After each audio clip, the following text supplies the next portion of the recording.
everyone, welcome back to Boomx Beauty Beat. It's Laura here. Yes, I've been gone a little while, but I've been working. I'm working on doing a makeup course and a personal development course. So in the interim, I've had colds, I've had all kinds of things. Sorry, I've been gone. But today we're going to do a video on something that I haven't seen a whole bunch talked about. And that's when your makeup goes bad and how to tell if your makeup is bad. And let's get into it because there's a lot to cover here. Okay, we've all done it. We've all done it where we've kept makeup longer than maybe you're supposed to keep it, or you notice that it's starting to go and you still use it. It's difficult because every type of makeup has different expiry dates to it. And unlike food, you know, a day or two on makeup is not going to make a great big difference. However, a few years really does. So you're going to have to, sometimes if you can't see a date, you don't know how long it has been used for, you don't know how long it's been in the warehouse for, you can't find the best buy date or whatever the problem is. Let's go into some of the signs that will help you determine whether or not you should keep or toss that makeup item. Let's begin with cream products, because cream products tend to collect bacteria a little bit more than powder products do, although they can as well. And so with your cream products, one way to tell if the products are no good any longer is if the texture is off. So if it's clumping, or if it's not applying the same way, if it's starting to break down, that's a really good sign that your product is no longer something that you even want to use. Another way you could check and see is check it by smell.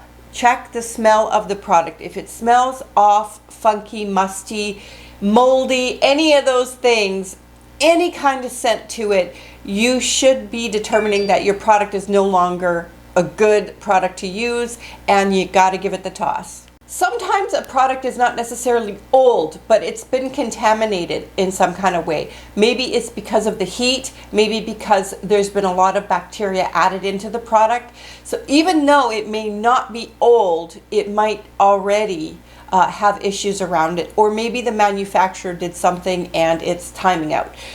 One way that it's good to tell, here's one of the foundation bottles that I have. If you're noticing, for example, in a foundation bottle that you're getting a lot of separation between oil and color, so if it looks clearer on top and you shake it and it still separates very, very quickly, because sometimes you do have a little separation, but if you're questioning whether it's old or not, if it's separating a lot, has a smell, the texture's off, boop, it is gonzo. So let the cream products go if in fact you see any of the above issues or smell any of the above issues that I've mentioned. Let's go on to some more. If any of the products in your cosmetics or skincare begin to clump, that is a really good sign that things are off and that it is old. So watch for clumping in any kind of way, especially in your base products. Check and see if they are, and then you'll know definitely clumping is a bad sign that your makeup is off. Creamy products are not the only products that can go bad. You also will notice that powder products can create a gray film or a chalky appearance on the surface. Sometimes when you have powder products, like for example a powder foundation or a touch-up powder, you'll get a little bit of a film on top, and that can be from the oils that you're applying from your sponge. So that might not necessarily mean that your product is actually bad. You can remove that film on the surface and then get at the base of the product again. However, if it starts to change tone or really develops a hard surface, time to let the powder go. Eyeshadow, foundation, any kind of powder. So just keep that in mind when you're looking at your powders. Okay, on your pencils, sometimes you'll notice white spots that come up. on any of the pencils. If that happens, if you get a white spot at all, that is a really good sign. Like if it can't be sharpened off and it just is continually white, that is a really good sign that it's off, that you need to discard that product. And again, always smell everything. Give it a smell, and if it smells off, it's off. So keep that in mind when you're looking at your pencils. And if the pencils are really dried out and they're just not maneuvering anymore, they don't have any slip, they're done. Let it go. With gel liners, for example, those can actually dry out before they're bad. Technically, you can use something like Duraline to reinvigorate that product. That is a product that is used to kind of emulsify or re-emulsify a cream product when sometimes the air gets to it and they dry out. So just because it dries doesn't necessarily mean it's bad, but if it's dry, if it's cracking, if it's not lifting out anymore, if it's clumping, okay, those are times you gotta let it go, you guys. We mentioned a little bit about the separation earlier, but I'm gonna re-mention it. If you notice anything separating as far as makeup is concerned, and you're suspecting that it's old, that's a good sign that it is. So any separation in your products, if you're noticing anything like that, that is a really good indication that it's getting old, because they really are not meant to separate normally. They're meant to stay blended. Most products, there are a few products, a few exceptions that just naturally separate and they're not old at all. But if when you bought them they were blended and now they're separating, yike. Let it go. I know it's hard to let them go, but you're gonna have to let it go. Products that are really close to the eye, like of course mascara, we all know. So mascara, it's gonna be the one to go the quickest, and it kind of stinks because I find when mascara, actually when you start getting into it at about the second month, that's when it's the best. It seems to like grab the lashes the most. When you first open a mascara, sometimes it doesn't work quite as you wish it would. It takes a little bit of air in there that it starts to work even better. But with mascara, that is a for sure no-brainer. After 3 months, let it go.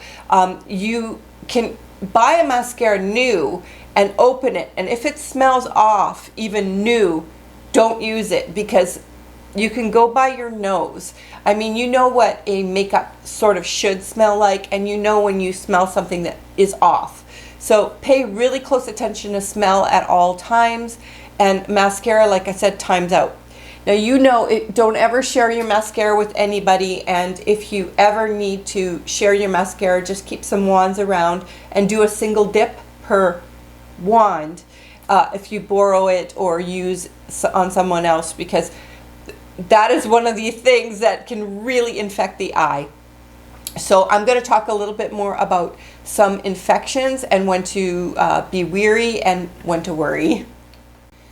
I think most of us probably at some point or another have gotten a few things happen as far as like infections around our skin or around our eyes. So first of all, we'll talk about pink eye.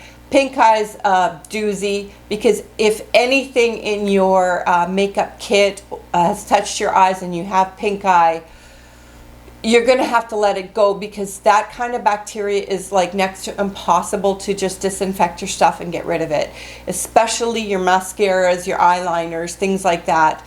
Your brushes can be but you're going to have to wash it like repeatedly and disinfect it with 70 to 100% alcohol repeatedly to make sure that that is something that you can reuse again. So pink eye is a bad one. If you notice any discoloration beginning in your eye or any gumminess when you wake up in the morning, that's the start of it. You need to immediately deal with that. And that's often going to take a doctor's appointment to check in and get the right drops or ointment or whatever you need to get. But there's more things that can happen as well. This is a yucky one and it hurts, and those are styes. Styes are another thing that can happen around the eye area, and if you see that same jargon, you need to get rid of it. You need to disinfect everything, and yeah, it's a no-go on the eye area for styes. So just keep that in mind when you're looking at what to do about your makeup and infections and everything else. Okay, a lot of us get prone to cold sores or any infections around the lip area. So in that case, if you do have anything around the lips, one thing about lips is like you can put the medication on it, but say you have to still wear something on your lips. As long as you're using disposable products and you're scraping off the product, then you should be able to apply some. But if you've got a cold sore and you're noticing a lipstick that you use repeated, that's something you should probably discard, because again, that can the bacteria can stay on there. When you have a pencil and you can like sharpen it, you know, multiple times, take off multiple layers, sometimes you can salvage it and then spray it and wipe it down with alcohol. Sometimes that can be salvaged because you're taking off all of the surface of it. Again, with anything to do with powders or creams that are in a pot, you can scrape off multiple layers, disinfect it with alcohol. But for like one lipstick that you're reapplying, and you've got like a breakout of you know, any lip blisters, anything like that, that should be something that's discarded, even if you wipe off layers. Because with lipstick, sometimes the lipstick itself is getting a little bit old, or bacteria has built up on the surface of it, and you don't know how many layers that goes down. It's a good idea probably to let it go. I'll leave that guys up to you guys. You'll know if it's like a brand new lipstick, if you can like cut off a quarter of it and then use it still. Use your best judgment. And that's all for personal use. If you're putting makeup on someone else and they have a cold sore, well, you're never going to apply it directly on their lips. You're always going to use disposable items. So those you should be able to work around. But obviously be mindful about touching yourself or touching anything else. If you're applying on somebody who has any kind of infection, you want to multiple times to clean and disinfect your hands with hand sanitizer, all of the good things in order to keep real careful on top of all the other worries that we have with infections and viruses and all that kind of thing. So just watch out for that when it comes to blisters around the lips. And let's just talk about the skin real quick. So any kind of open wound or open sore, sometimes a pimple can be even starting to get infected. Any of those things are potential bacteria nightmares. So you'll have to work with disposable items. I would suggest if you've got something very irritated, a rash, whatever, give it the chance to heal itself. And there are plenty of antibacterial creams that you need to actually go to the doctor and get a prescription for that will help you with all of that.